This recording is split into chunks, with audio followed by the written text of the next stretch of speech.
ai që di të pres. E dija se do të vinte, gjithmonë vinte. Kur buli im, Blerimi, vishej për të dalë, ajo gjaketa e zezë lëkure që i përshtatej shpatullave të gjera, parfumi i tij i hollë që mbushte dhomën, unë tashmë e dija, dera do të hapej nga Kunati.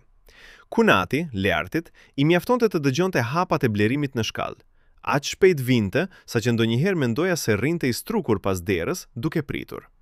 Sytë e tij i kafe të hapur do të më rezatonin atë buzëqeshje të pafajshme, po ashtë të llogaritur sa një maj shahu. "Ç'kemi nuse?" më thoshte, duke u mbështetur në kornizën e derës së kuzhinës. Blerimi, nga dhoma e gjumit, bërtiste i lumtur. "O, sa mirë që erdhe, hajde bre se po na vonohet." Dhe atëherë fillonte loja. Learti hynte ngadalë, sikur s'kishte kuptim tjetër përveç të më shihte mua. Mbante duart në xhepa, por njërin e nxirrte gjithmonë për të marrë një gotë ujë që nuk e pinte kur. Ndërsa kalonte pranë meje, gishtat e tij më përkëdhenin leth mëngën.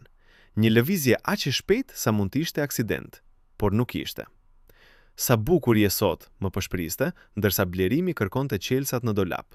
Zemra më rrihte si orë alarmi. Jo nga frika, nga ai ndjesia e ndaluar që vjen kur dikush të sheh tamam ashtu siç do të shoh ai që nuk e ke zgjedhur. Blerimi dilte më në fund, gati. "Po ikim zemër, Leart, e morët ujën?" Po, thoshte Kunati, duke më hedhur një vështrim të fundit, të gjatë, të qetë, si të ishin vetëm në atë kuzhinë. Pastaj largoheshin. Dhe unë qëndroja duke u mbështetur në lavaman, me gishtat ende duke kujtuar atë prekje të lehtë në mëngë. Jo se bëja diçka, jo se doja të bëja, por ndonjëherë kur buri buk është ati, Kunati bëhet ai kujtimi i vogël i ndaluar që nuk ja tregon askujt. Jo sepse të vjen turp, por sepse e di që po ta pranosh sa shumë të pëlqen, do të thotë se mbase nuk je aq e pafajshme sa do të doje të ishe. Dhe unë e kam pranuar prej kohësh, por këtë gjë nuk ja them as pasqyrës.